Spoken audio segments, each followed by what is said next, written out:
Ahora sí, escuchamos las palabras de la vicepresidenta de todos los argentinos y argentinas, Cristina Fernández de Kirchner. Qué rápido todo. Acostumbrada a los actos kilométricos y discursos kilométricos, acá estamos. Pueden sentarse, che. Bueno, muy buenas tardes a todos y a todas. La verdad que, si se me permite, Estela, qué suerte que viniste. Lita, Tati. ¿Cómo están, chicas? Porque estas sí que son chicas eternas.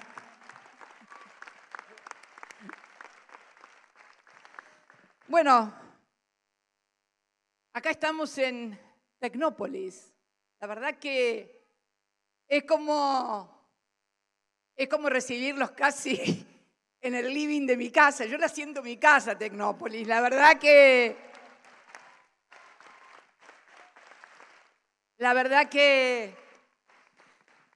y ustedes saben que Tecnópolis se hizo por decisión de Macri, ¿no? Esa no la tenían. En serio, fue por decisión de Mauricio Macri que se hizo Tecnópolis. Les cuento, cortito y al pie, como dicen los compañeros y compañeras.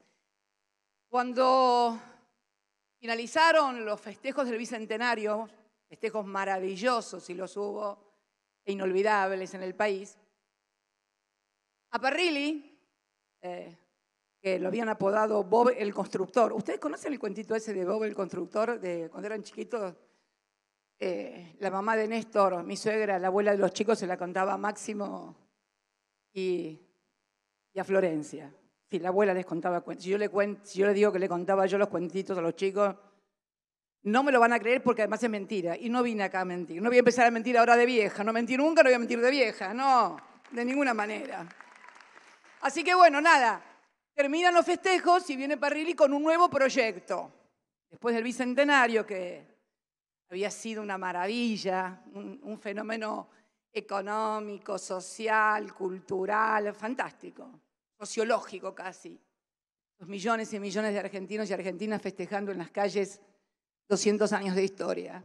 Fantástico. Bueno, viene con el proyecto y nos dice, tenemos que hacer un evento de 2 semanas seguidas sobre la Figueroa Alcorta. Tiene que ser Tecnópolis, por eso es Tecnópolis. Polis viene de ciudad, de Tecnópolis, ¿no? Polis, ciudad, Tecnópolis. Tenemos que hacer un proyecto donde después del Bicentenario la Argentina ingrese decididamente en la etapa y en la era de la ciencia y la tecnología. A mí me fascinó. Habíamos creado, cuando asumí como presidente, el Ministerio de Ciencia y Tecnología, que después inauguramos su sede en las antiguas bodegas Giol, un ministerio también fantástico. Y la verdad es que la idea me fascinó.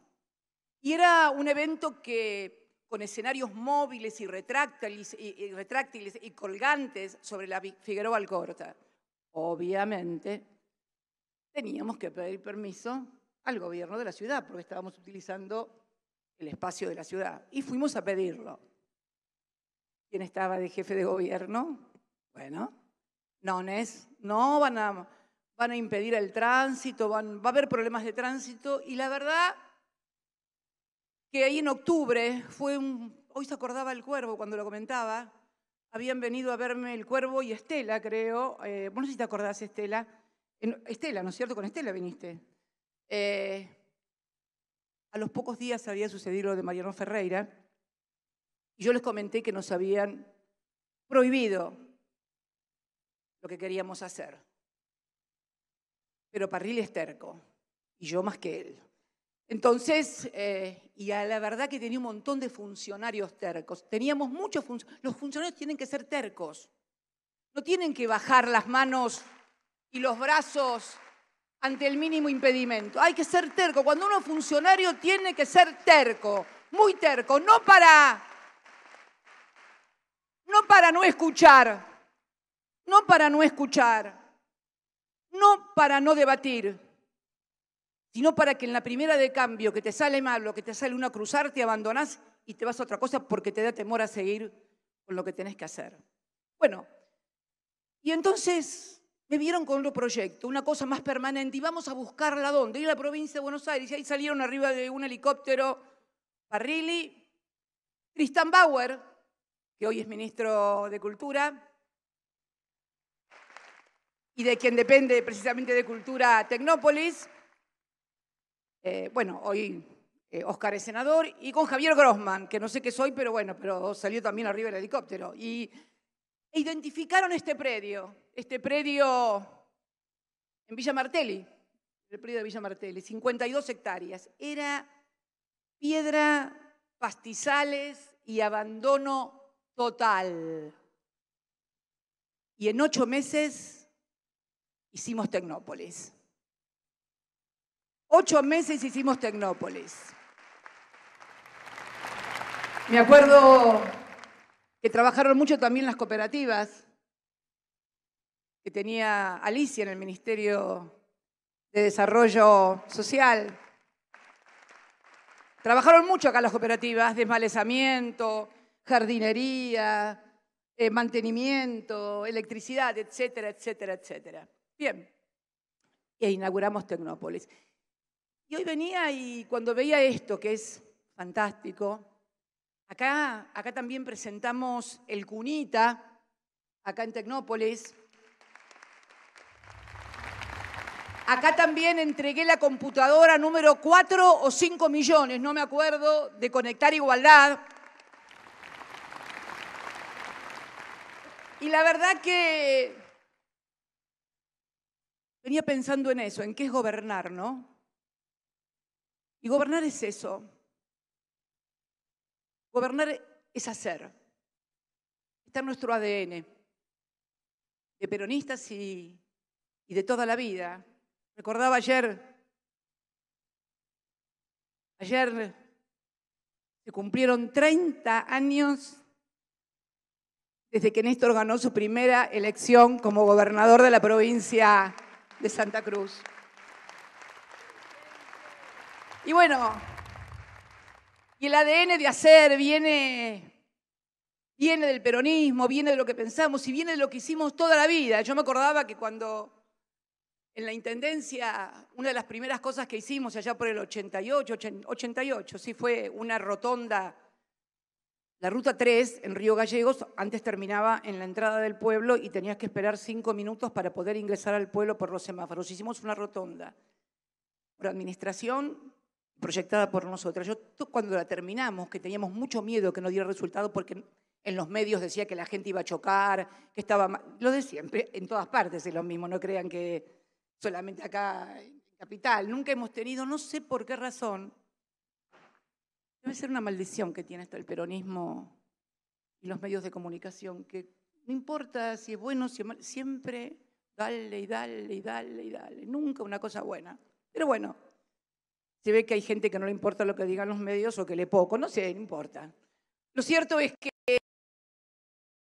cuando todas las noches después de cenar, lo llevaba Máximo, que era muy chiquito, en el auto teníamos un Peugeot 504 blanco, ¿te acordás? Y lo llevaba todas las noches a mirar a la rotonda y a dar vueltas en la rotonda, porque es el placer de sentir que lo que uno hace trasciende y queda.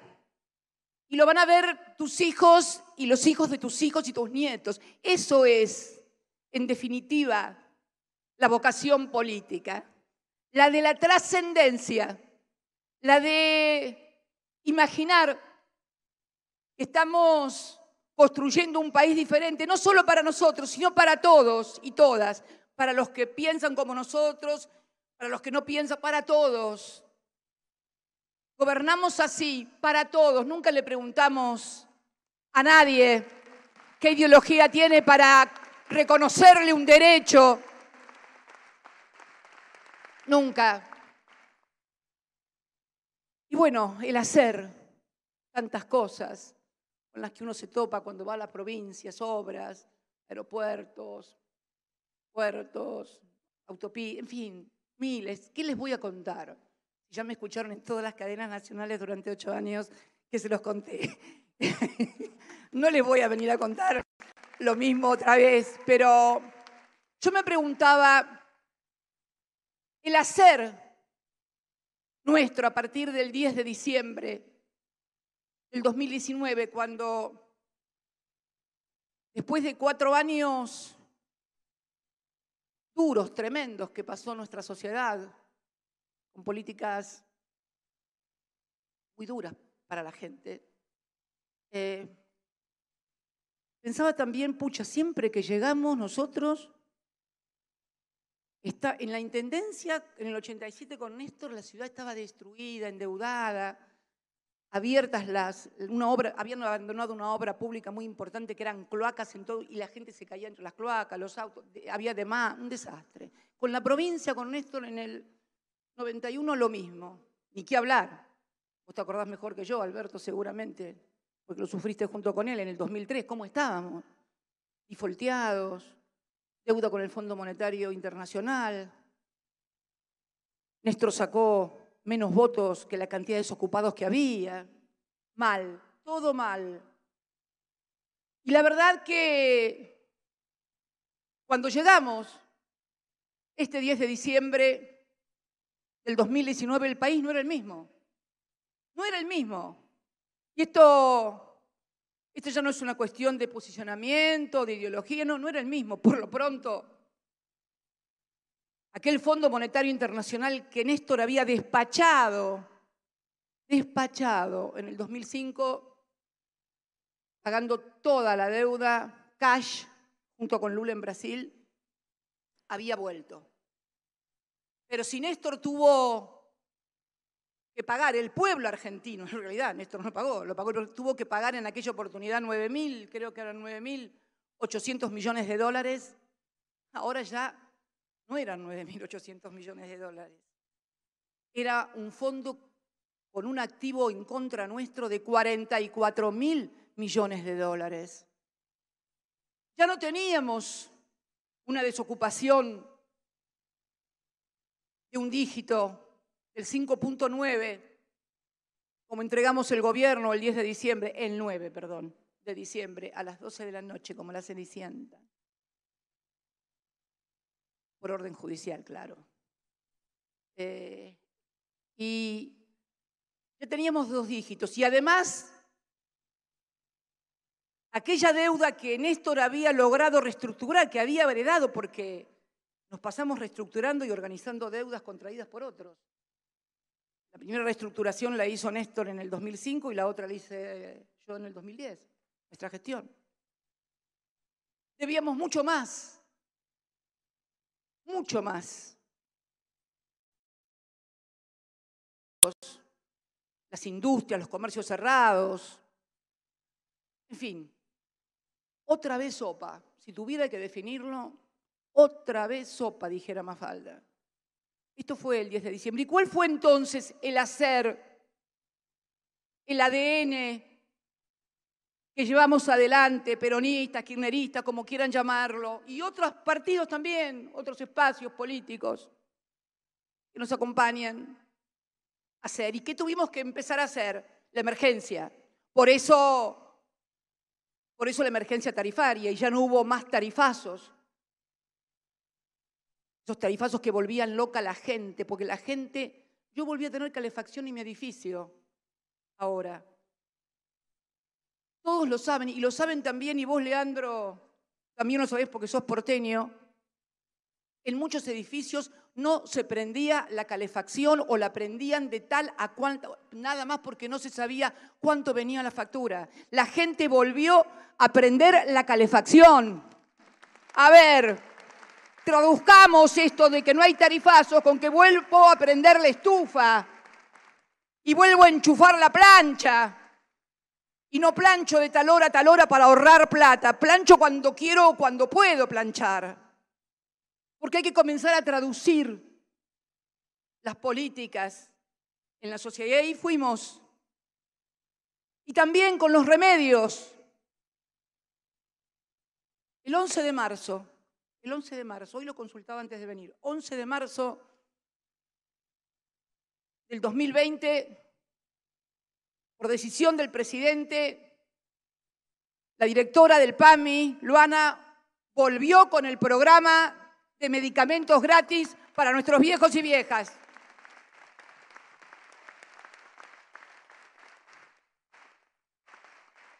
Mientras se reestructuraba la deuda, y cayó, como decís vos, que me gustó esa metáfora que empleaste el otro día, el día 99. El día 99. Yo lo grafiqué en Avellaneda con los 5 minutos del primer tiempo. Entramos los 5 minutos del primer tiempo, aprontamos, hicimos jugadita, una jugadita acá, otra jugadita allá. No, momento, se suspende el partido, atajar penales. Y para colmo, atajar penales de algo que no sabíamos qué era ni cómo venía, pero no nosotros de burros acá en la Argentina, en el mundo no sabían de qué se trataba.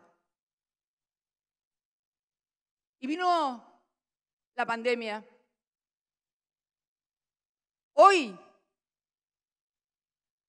parece un sueño malo y lejano, pero yo quiero retornar a aquel momento. La verdad, estábamos todos estupefactos frente al televisor. En Europa. Los ancianos y las ancianas se morían como moscas en los geriátricos de España, de Francia, de Italia. La gente no tenía respiradores. Empezaron a piratearse. Los estados se pirateaban camisolines o insumos o respiradores en los aeropuertos y no dejaban salir un avión para que quedara en el país y no fuera el país que los había comprado. Esto pasaba, esto lo vimos. Yo lo vi, yo me recuerdo, porque si algo tengo y me sobra es memoria. Y uno miraba esas escenas. Yo debo decir que la escena que más me impresionó, será porque conozco mucho esa ciudad, porque a Néstor le gustaba mucho ir ahí, fue Nueva York. Cuando vi camiones de refrigeración en las puertas de sanatorios para cargar cadáveres porque no entraban en las morgues. Y me impresionó porque conozco Nueva York. Y sé de su poder adquisitivo y sé de lo... Bueno, no hace falta que le explique a nadie lo que es Nueva York, aunque no la conozcan. Y quiero contarles que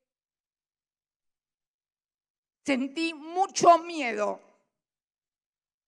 No existían las vacunas, no había nada. La única manera era el distanciamiento, el encerrarse, no verse. Y quiero contarles que sentí miedo porque yo digo, si esto pasa en Nueva York, ¿qué nos va a pasar a nosotros en el conurbano? La verdad que con Axel lo charlábamos diariamente. Porque yo me imaginaba, y quiero contarles lo que pasaba por mi cabeza, yo me imaginaba, no sé, hospitales o en La Matanza, o en Lomas, o en Varela, o en Quilmes. Me imaginaba gente en los pasillos, como veíamos, apilada, que se moría, que no le podían dar el respirador, y me imaginaba, y quiero serles sincera, ¿saben qué pensaba? Que iban a venir con una cámara de televisión a transmitir en vivo y en directo cómo se nos moría la gente porque no le podíamos dar un respirador. Eso pensé que iba a pasar. Los digo sinceramente, porque los vi hacer cosas horribles en provincias argentinas, imaginando cosas y demás, y la verdad... Y no era yo la única que pensaba esto, porque para decir, Cristina también, qué imaginativa. No, qué imaginativa Cristina, nada. Venga.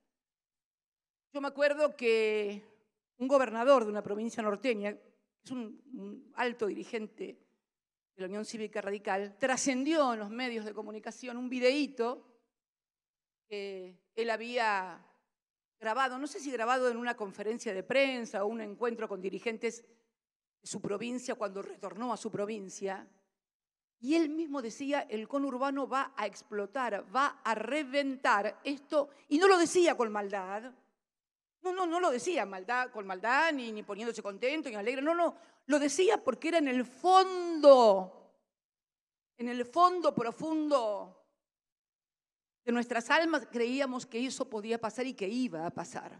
Y entonces con miedo, con angustias, sin saber de qué se trataba, salimos a la cancha a hacer lo que sabemos.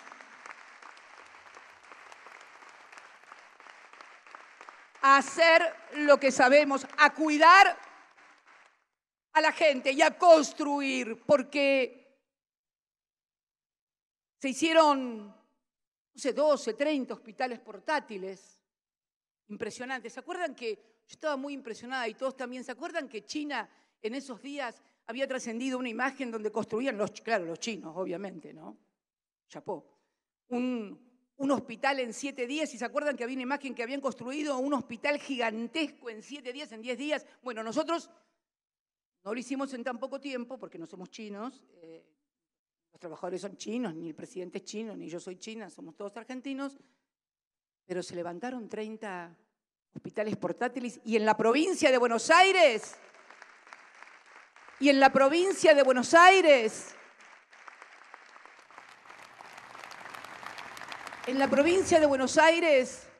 terminamos 5 hospitales. Yo había dejado prácticamente terminados, pero que faltaba un 5 en uno, un 10 en otro, un 15 en alguno. Hospitales que se habían negado a abrir. Y ahí fuimos y los terminamos. Y no solamente eso, en esta Tecnópolis montamos, tiene 52 hectáreas esta Tecnópolis.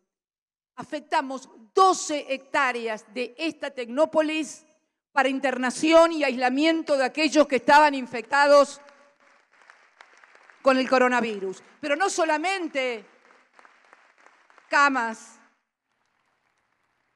Imaginamos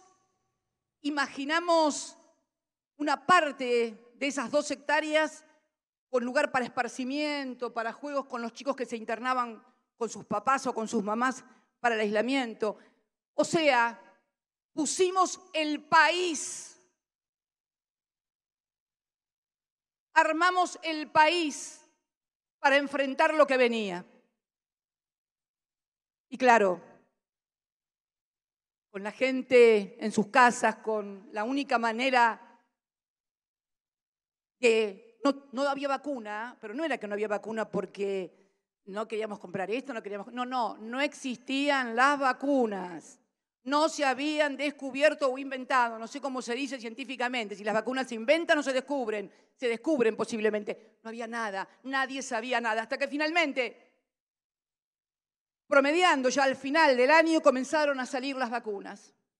Y ahí fuimos y compramos y fuimos a donde podíamos conseguir.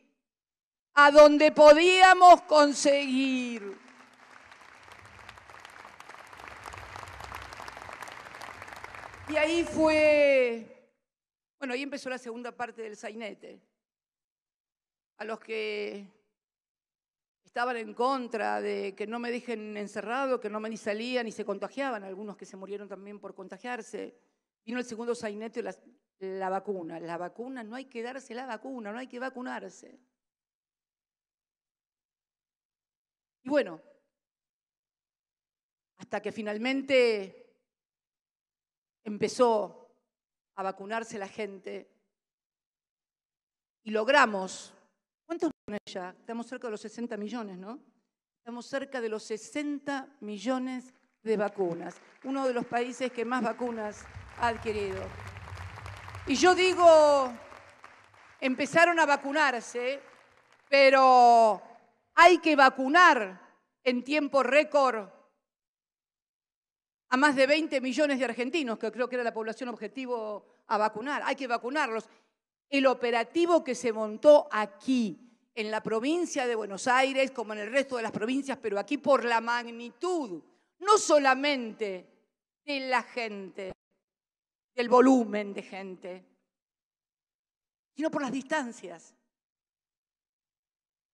El otro día en un programa de televisión decía un funcionario que la verdad que me cae muy bien, no lo voy a criticar porque me cae muy bien y me parece un tipo muy serio, que es el ministro de Salud, exactamente, vieron como saben ellos, pues yo lo leo también con ellos, no es que lo digo acá con el micrófono, también se lo digo a ellos. Quirós, que decía, no, nosotros, una periodista, ay, pero que están tardando mucho en la provincia de Buenos Aires. No, nosotros nos llegan las vacunas y ya al otro día estamos vacunando. Y claro, hermano, si tenés 207 kilómetros cuadrados y vas por calles todas asfaltadas, si te rompió el auto te tomas un taxi con las vacunas, ¿viste? O la camioneta.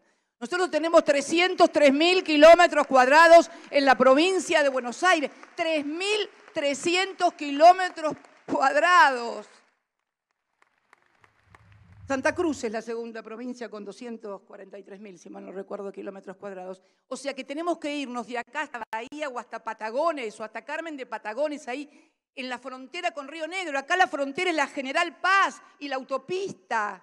Obviamente que podés vacunar más rápido, porque están todos más cerca.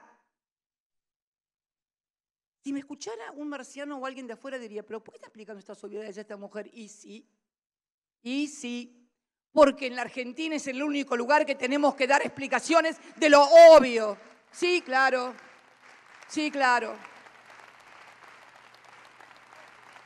Y se organizó una vacunación excelente, con una atención excelente de pibes. Acá me apunta, me vine con mi apuntador, yo tengo mi gobernador. De pibes y pibas.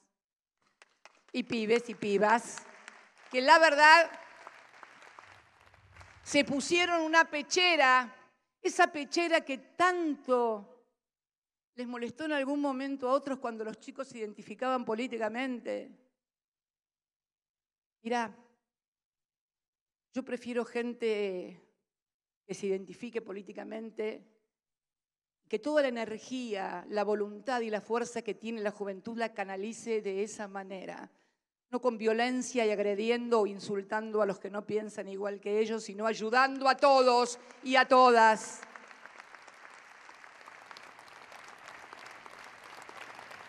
Y hoy estamos con un muy aceptable nivel de vacunados y vacunadas, y también cruzando los dedos, claro, ¿no? Porque todos los días te viene una cosa nueva, una variante nueva, pero bueno, hemos hecho las cosas de manera tal, aunque nos criticaron mucho en los medios de comunicación, mal que les pese, hemos logrado retrasar el ingreso de otras variantes que se nos muestran como inmanejables hasta ahora. Dios quiera que se cumpla lo que piensa Nico. No andás, Nico Kreplak, no te veo. ¿Dónde estás? Acá estás. Ojalá se te haga y no tengamos el mismo problema que tuvimos con todo lo otro. Ojalá, Dios quiera. Dios también tiene que ver en estas cosas, no tengo duda. Dios quiera. Y estamos, como decía Alberto, en el día 100. En el día 100 porque tenemos que, y de hecho, no solamente es que se vacunó, sino que durante ese tiempo en que no se podía salir, el Estado argentino puso plata, mucha, pero mucha plata, a los empresarios, a los trabajadores y a todos aquellos que necesitaron un auxilio económico porque estaban en la casa y no podían salir.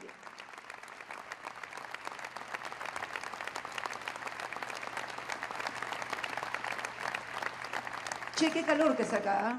No se tomen en serio esto de la calefacción, que igual esto es muy grande, pero bueno. Y estamos en el día 100, en la necesidad de lo que planteé tal vez. ¿Se acuerdan cuando estuvimos en el Estadio Único? No este último, sino aquella por diciembre, que Sergio había hablado de cómo iba a crecer la economía, y la economía empezó a crecer. Pero ¿se acuerdan que después de Sergio vine yo y les dije, sí, va a crecer la economía, pero que el crecimiento no lo aprovechen 4 vivos y la gente se quede la ñata contra el vidrio, como ha pasado en otras épocas del país? Y esto es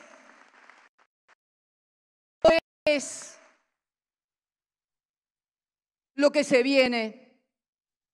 La necesidad imperiosa de que este crecimiento que se puede hacer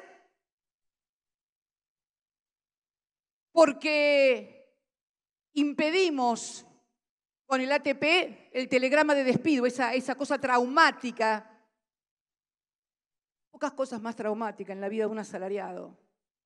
El telegrama de despido, la ruptura y lo que cuesta volver a recomponer esa relación entre el asalariado y el capital o el empresario.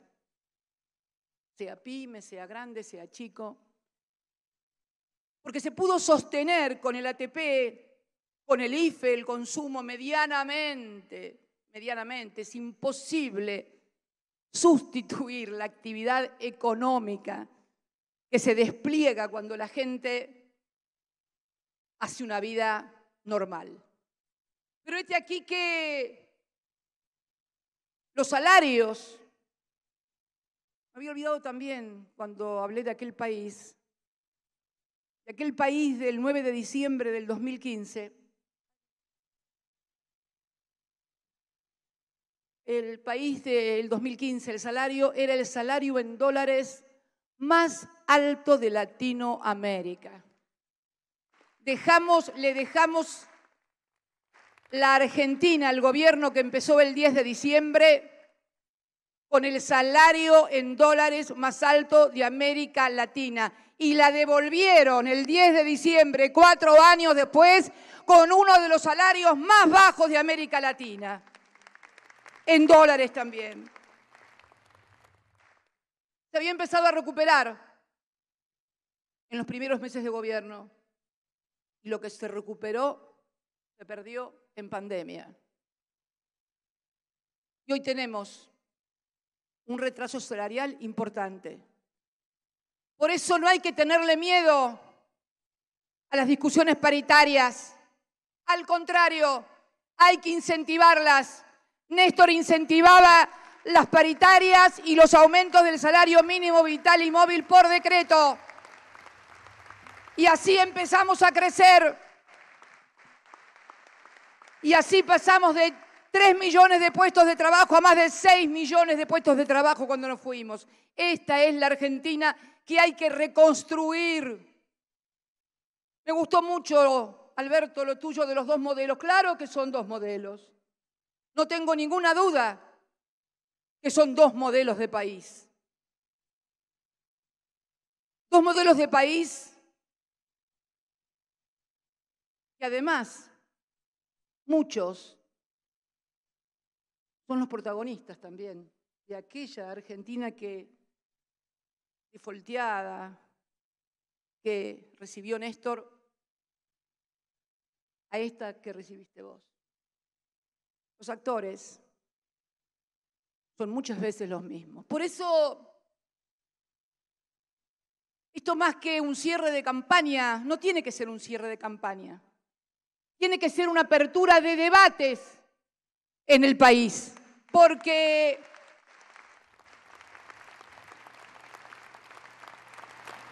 estoy escuchando en algunos medios que el debate político, nunca hubo una campaña tan mala, que el debate, que esto, que el otro, y critican. ¿Y cómo no va a ser bajo? No es un problema de nuestros candidatos que han ido a todos los programas de televisión, en todos los canales, en todos, y aguantando hasta maltratos. El otro día vi cómo te maltrataban, Victoria. No vale la pena. No vale la pena, haceme caso, no vale la pena. Una cosa es la discusión y otra cosa es el maltrato. Pero bueno, dicen que no hay debate y entonces terminan criticando a todos los políticos y las políticas porque dicen no hay nivel, no hay mentiras. El debate está achatado por ellos mismos, porque si ellos ponen en debate las cosas que hay que poner en debate, los de la oposición no pueden ir a ningún canal de televisión a explicar nada. Nada.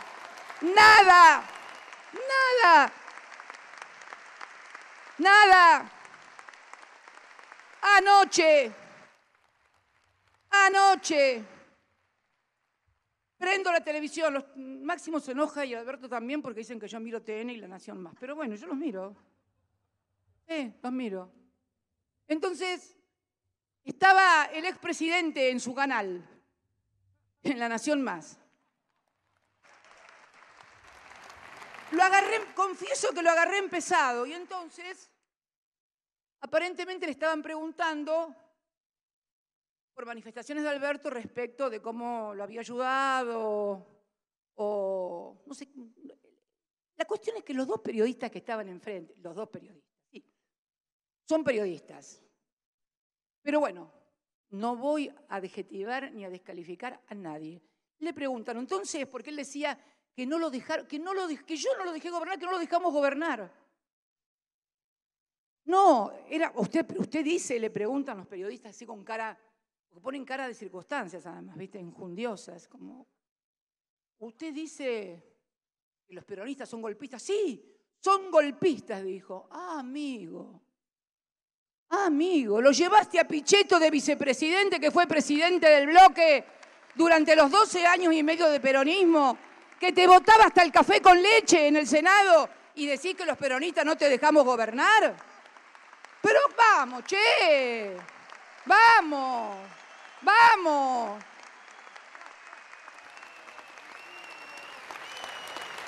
Y los periodistas no le preguntan nada, no le repreguntan nada. En el Senado, mi partido votó los allanamientos de mis 3 casas y yo había sido la presidenta del peronismo. ¿De qué me están hablando? ¿De qué me están hablando de que no tenían mayoría?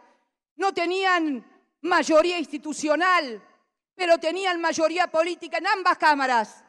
Rompieron el bloque del peronismo en el 16 y les votaron todo. Les votaron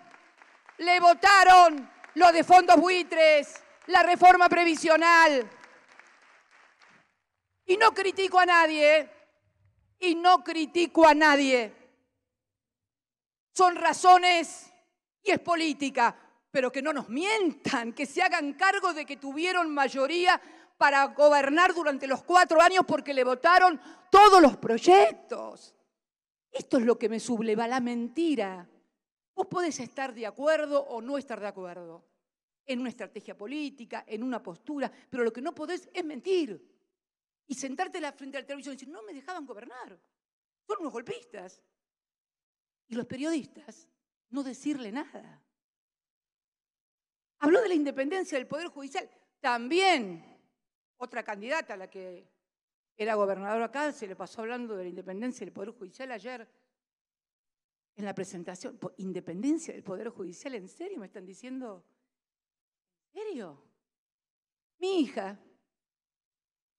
hija que tenía 12 años cuando llegó a Olivos y que salió con su madre y su padre del piso en Recoleta, en el que hoy vivo, porque yo vivo también en un piso en Recoleta, pero salí de ahí para ir a Olivos y volví de Olivos al mismo lugar. Puedo dar cuenta. Sin embargo, y mi hija está inhibida, y Máximo también, de bienes que eran nuestros, mucho tiempo antes de ir a Olivos. Y sin embargo, pese a la crisis de vivienda que hay hoy en el país, la exgobernadora pudo conseguir un piso igual que el mío, en plena Recoleta, la zona más cara de Buenos Aires, a mitad de precio y arriba que el vendedor le prestó la plata. Y a nadie le llama la atención ni nadie le pregunta nada. ¡Qué bárbaro!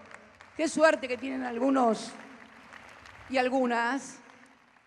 Es más, creo que el otro día estaba viendo un videíto, un periodista le pregunta y contestan, yo siempre viví así. Toma mate con chocolate, yo siempre viví así. Miren, pónganle que yo soy una groncha peronista, una morocha peronista. Pero esto que estoy diciendo, ¿saben por quién me lo enteré? ¿Saben por quién? Por una rubia, que no es peronista, no es groncha, y que si esto en lugar de ser república fuera monarquía, no sería menos de duquesa. Pero que contó estas cosas. No voy a nombrarla, todos la conocen. Una rubia que no es... Yo digo, con esta suerte para encontrar vivienda, tendrías que pensar seriamente, Alberto, en pedirle la renuncia a Ferraresi y ofrecerle... Ni qué hablar del otro candidato. Y también nos enteramos que vive en un piso de más de $1 millón y que... Pero no fue eso lo que más me llamó la atención. Lo que más me llamó la atención es que le hicieron un préstamo de $500 millones y lo pudo devolver en 1 año. Toma mate con chocolate. Miren, nosotros nunca denunciamos ni andamos acusando, porque no es manera de hacerla. No entendemos la política de esa manera. Pero cuando sí se utiliza desde la política la denuncia, se judicializa la política y se utiliza el poder judicial para perseguir a los opositores, entonces nos damos cuenta de lo que está pasando en la República Argentina. Nos damos cuenta de lo que está pasando en la República Argentina. Y si no me creen, no sé si vino el gobernador de Formosa, ¿no está acá el gobernador de Formosa? ¿Dónde está Gildo? ¿Dónde está? Hola Gildo, no te había visto. Mira, ustedes se imaginan, y lo veo a Camau también, Camau andaba por ahí, Camau de este lado, Correntino, va la República de Corrientes, vamos todavía, mi querida Corrientes.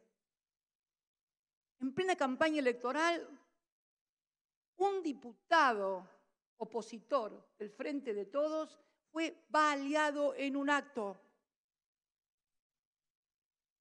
Imaginen si esto hubiera sucedido en Formosa. Piensen un minuto, saben de qué estoy hablando, ¿no? Si esto hubiera sucedido en Formosa, si un diputado de la oposición hubiera sido baleado en Formosa, teníamos una caravana, en trailers, cámaras de televisión para transmitir en vivo y en directo. Y todo es así. Y nadie pregunta nada y nadie... Va a un candidato de los nuestros, lo fusilan, lo maltratan, le preguntan. A los de ellos no le preguntan nada de nada. Ayer, la candidata, la que estás a disputar vos, Leandro, estaba rodeada ahí de gente y decía, no, porque nosotros no vamos a tener a nadie que esté 5 periodos, ¿no? Y hablaba de los intendentes que no van a poder ser reelectos, como si la reelección de los intendentes no fuera... Pero lo más grave de todo no era eso, porque a lo mejor puede ser que ella sincera y honestamente piense que está muy mal estar con gente que hace eso. Pero resulta que hoy, en el acto de Santilli, está el intendente del Principado de San Isidro, ¿no? El intendente del Principado de San Isidro, y digo Principado porque ya no es que es reelecto, es que lo heredó. ¿Sabías, Leandro, que en el 23 se van a cumplir 40 años de la misma familia y el mismo apellido?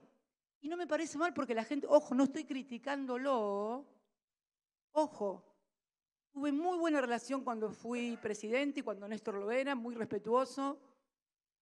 No ese es el problema. El problema es que no puedo tener un doble discurso y decir una cosa en un lado y otra cosa en el otro. De esto se trata también, de engrandecer el debate. Y que no podemos seguir permitiendo que se mienta tan alevosamente y se tergiverse la verdad de esa manera. Entonces, creo que en esta etapa que se avecina y en la que hay que discutir cuáles son los modelos del país, cada uno tiene que hacerse cargo de la parte que le corresponde en esta historia de este país que hoy tenemos los argentinos.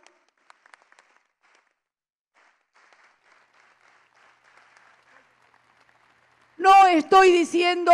¿Qué? Sí. No estoy diciendo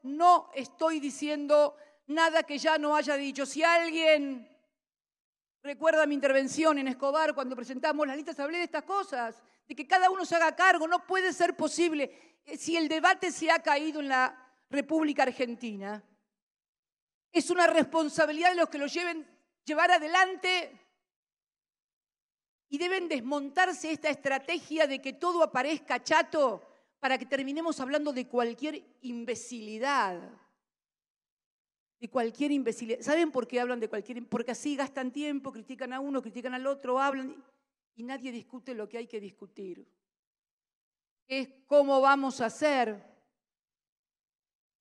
Y discúlpenme que soy monotemática, como para darle al fondo, porque esto se ve como una cosa muy lejana, lo del fondo, pero yo quiero que todos sepan que cada dólar que tengamos que pagarle al fondo va a ser $1 menos para pagar importaciones, para que las pymes produzcan, porque ¿saben qué? Nuestras fábricas, nuestros empresarios necesitan dólares para comprar insumos.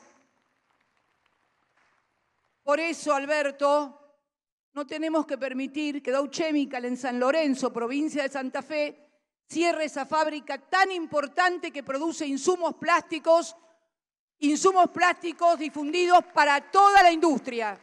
Es una firma muy importante. Es cierto que han decidido relocalizar, una decisión global, pero bueno, y quieren de esa manera tener después que vendernos los fenoles para los polímeros desde Brasil para importar. No, esto es quitarle autonomía a nuestro proceso industrial y drenaje de divisas que necesitamos para seguir produciendo en estas cosas. Y estas son las cosas que tenemos que explicarle a la gente, porque para que la gente entienda, no solamente tienen que hablar los candidatos, tienen que hablar todos los que tienen responsabilidades institucionales y que conducen el país en las distintas áreas para que sepamos y para que los argentinos y las argentinas sepan de qué se trata. Si no, miren, me pasó por ver La Nación, más de vuelta, estaban discutiendo el tema de la carne. Y entonces decían, no, porque es una mala medida del gobierno, porque en realidad no se entiende, decía una. ¿Por qué? Porque son vacas de conserva. Entonces dicen que en realidad las vacas que se iban para afuera eran todas vacas conservas. Son las vacas viejas. Ahora vamos a echar un nombre para que ustedes lo entiendan. Vacas viejas. Así, mira vos. Así que todas las vacas que se iban en la exportación eran vacas viejas. Bueno, mirá. Entonces me parece que en el campo tenemos un geriátrico en lugar de producción vacuna, porque China, que es el gran jugador que está jugando ahora, se lleva el 75% de lo que produce la exportación, el 75% de lo que se exportaba en carne hasta que Alberto tomó la medida, iba a China. Que es escuchen la cifra que les voy a dar, nada más ni nada menos que el 22,5% de la producción nacional vacuna. Por eso aumentaba todas las semanas la carne. La carne aumentaba porque, claro, el dólar es mucho más. Y los argentinos no podemos pagar en dólares. Los pudimos pagar allá en diciembre del 2015, estaba a $8. $8 estaba el precio, lo teníamos, el kilo de carne, kilo de asado. Pero claro, el dólar estaba a 9,70 y los salarios estaban a $588. Este es el problema y esta es la economía y esto es lo que tenemos que explicarle a los argentinos. Y entonces cuando escucho, no, pero estamos perdiendo plata. Sí, es cierto, porque la Argentina podía tener los ingresos, pero lo que tenemos que explicarle a la gente entonces es que no van a poder comer carne porque la tenemos que exportar y no tienen la plata los argentinos para poder, pero no de disfrazarla y decir que es una medida equivocada o de enojo con el campo, con nadie. Obvio que si yo tengo vacas quiero poder venderlas al precio dólar. Y es obvio que tal vez gane menos. El problema es, ¿qué hacemos? ¿Te dejamos que vos ganes lo que quieras y que nadie coma carne?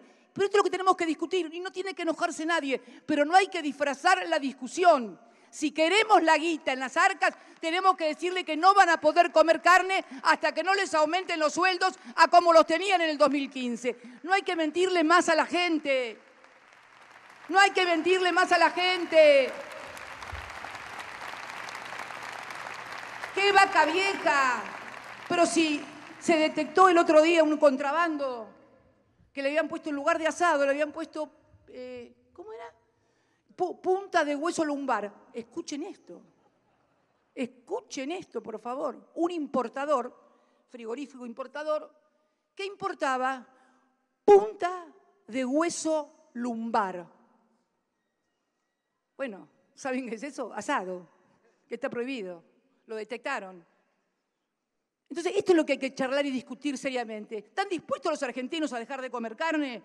No sé, comen pollos, para que la Argentina tenga más ingresos y para los que producen las vacas ganen más plata. Bueno, esto es lo que hay que discutir. Como el tema de lo que ahora quieren instalar, porque se sienten un poco corridos por derecha, por distintos candidatos, y entonces ahora vienen con la novedad.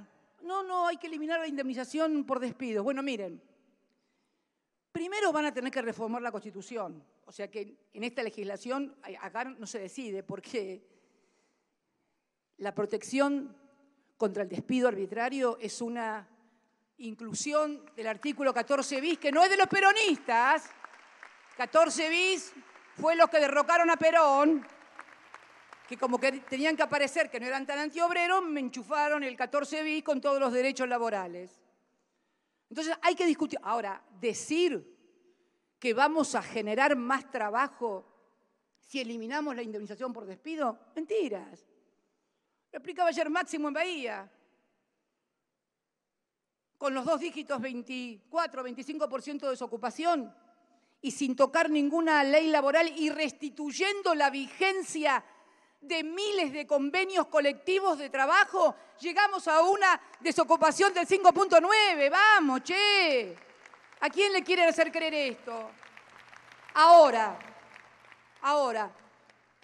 si vos querés eliminar la indemnización por despido para que los empresarios estén más tranquilos y ganen más plata, bueno, pero decilo así, pero no lo pongas con la excusa para generar más trabajo. Esto es lo que tenemos que hacer y este es el rol sagrado que debería tener el periodismo en la República Argentina. Ayudar a debatir en serio, sin mentiras, sacarse las anteojeras ideológicas y políticas o las conveniencias económicas, qué sé yo. Yo la verdad que estaba viendo un videíto que me mandó Alberto antes de venir para acá, me dijo, mirá qué maravilla el Perón este, y me mandó un videito que lo voy a subir ahora cuando salga de acá, lo subo a mi cuenta. Che, Mariano, que los vayan subiendo. El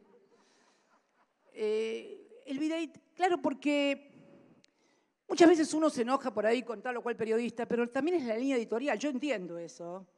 Es la línea editorial. Vos trabajás en una empresa y no podés hacer lo que vos quieras. Tenés que hacer lo que te dice la empresa. Y eso yo lo respeto porque el laburo es sagrado para todos, para los periodistas también. Así que, y si no te echan, ahora van a ver una catarata de decir, yo digo lo que se me da la gana, yo digo lo que... che, somos todos grandes, basta, viejo. Los Reyes Magos son los papás, no jorobemos más, por Dios. Entonces yo creo que esto es... Me van a matar los padres, ¿no? Ay, sí, me di cuenta. Ay, ve esta cosa que se me sale. Elena está mirando. Por favor, corten esa parte, que los padres me van a matar y con mucha razón, por Dios. Yo con mis nietos, por Dios. Por favor. Bueno, nada. Creo que, compañeros, compañeras, amigos y amigas, esto recién empieza. Esto recién empieza y yo espero en serio que el lunes podamos debatir un país sin agravios, sin insultos, en igualdad y paridad de condiciones para todos y todas. Que cuando vayamos a discutir un medio no maltraten a una candidata o a un candidato porque es de otra ideología o porque se lo mandaron a hacer, no importa, porque no se lo merece nadie. Eso, pero el que primero no se lo merece es el que está sentado mirando en su casa. Por eso también debe ser que tiene tanto rating MasterChef y esos que cantan. Y claro, la gente más temprano que tarde, más temprano, se aviva. Entonces, creo que tenemos que debatir, y debatir en serio. Pero además también tenemos que saber la importancia, porque yo recién recordaba cuando el expresidente decía que éramos golpistas y que no le... que esto, que lo otro, bueno, ya todos saben que se aprobó todo y lo que dije, ¿no? Pero yo puedo dar cuenta como presidente en el año 2010. En el 2009 habíamos perdido la parlamentaria y ganó lo que se conoció como el Grupo A. Después, ¿se acuerdan? Esto lo saben, ¿se acuerdan los militantes, los dirigentes? Teníamos minoría en la Cámara de Diputados. Y ese año, Alberto, la Argentina, no Cristina Fernández de Kirchner, la Argentina se quedó sin presupuesto. No nos votaron el presupuesto. Habían ganado las elecciones intermedias del 2009. Y la verdad que las espaldas de la Argentina en aquel momento eran otras, claramente. Claramente. No nos aprobaron el presupuesto, pero ya le habíamos pagado al Fondo Monetario Internacional en el 2005 y Néstor había reestructurado la primera parte de la deuda, yo había reestructurado ya la segunda parte de la deuda en el 2010 y además de todo eso, la economía volaba. Y miren que habíamos tenido el frenazo, el terrible frenazo de la crisis del 2008, la crisis económica más grande de Lehman Brothers, que ¿se acuerdan? Las hipotecas, Lehman Brothers, todo voló por los aires. La Argentina no voló por los aires, pero sentimos el cimbronazo en la actividad económica. Perdimos las elecciones en el 2009, pero la economía estaba fuerte, desendeudada. Nadie podía venir a decirnos cómo manejábamos nuestros recursos porque no le debíamos un solo peso al fondo. La industria venía trabajando mucho, veníamos creciendo en la mano de obra, cada vez más trabajo, cada vez más consumo, y entonces la no aprobación del presupuesto la pudimos aguantar porque teníamos espaldas para aguantar aquella chirinada, verdadera chirinada. Pero hoy la Argentina no está así. Hoy la Argentina todavía está en pandemia, el mundo patas para arriba. Le debemos al fondo 44.000 millones de dólares y a los acreedores externos, a los bonistas, lo que se reestructuró. Tenemos que mejorar los salarios, seguir bancando las actividades que siguen teniendo problemas como el turismo. Por eso no es lo mismo. Por eso creo que la hora, no nosotros, no el gobierno, no Alberto, no Cristina, no Axel, el país, los argentinos y las argentinas necesitan mucha responsabilidad institucional. Y la responsabilidad institucional no solamente es de los que gobiernan, es también de la oposición, es de los medios de comunicación, es de los empresarios, es de los sindicatos, es de todos aquellos que elegidos en el lugar que están tienen que dar cuenta de sus actos y saber que un país no se construye solo y que nadie se salva solo. Esto es lo que viene y esta es la discusión que estamos dispuestos a dar, como siempre, de cara a la gente, de cara a la historia y de cara a todas nuestras ideas, de las cuales estamos siempre muy, pero muy orgullosos. Muchas gracias, compañeros y compañeras.